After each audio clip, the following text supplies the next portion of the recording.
Apa sih arti sebenarnya dari seorang teman atau sebuah pertemanan? Yang jelas, teman adalah orang yang menemani kita mengarungi hidup. Definisi ini mungkin memang luas banget, karena orang tua pun bisa jadi teman, sahabat juga teman, bahkan mungkin musuh atau saingan yang selalu bareng sama kita itu adalah teman dalam sudut pandang yang lain.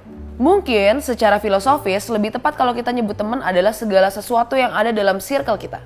Teman gak harus orang yang menurut kita baik, karena kadang orang jahat bisa ngebuat kita tumbuh jadi baik. Walaupun begitu, di banyak kamus seperti Britannica, yang disebut seorang friend itu harus mengandung unsur perasaan.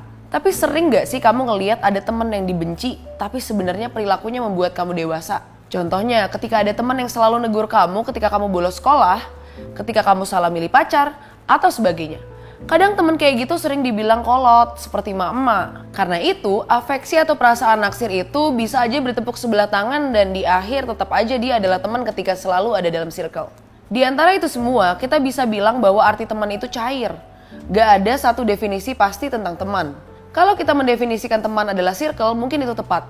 Kalau kamu mendefinisikan teman adalah orang yang mendorong kamu buat jadi lebih baik, mungkin itu juga lebih tepat. Ada satu bahasan filosofis menarik. Banyak literatur yang bilang begini, tapi mungkin kamu bisa lihat karya Nyoman Nuarta di depan Monumen Nasional. Teman adalah orang yang membuat kamu fokus dalam kehidupan kamu. Ketika kamu kecil, teman kamu mungkin banyak. Ketika kamu remaja, teman kamu semakin banyak.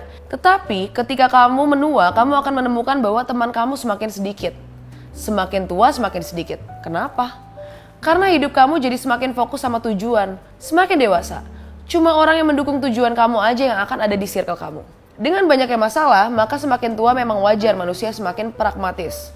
Kita menyortir, menggolongkan teman berdasarkan manfaatnya. Semakin tua, hidup itu udah semakin bikin pusing. Apalagi kalau harus dibikin tambah pusing sama urusan teman yang bikin hidup jadi buruk. Pilihannya ketika hari tua kamu akan memperbanyak teman yang bermanfaat buat kamu dan buat tujuan hidup kamu.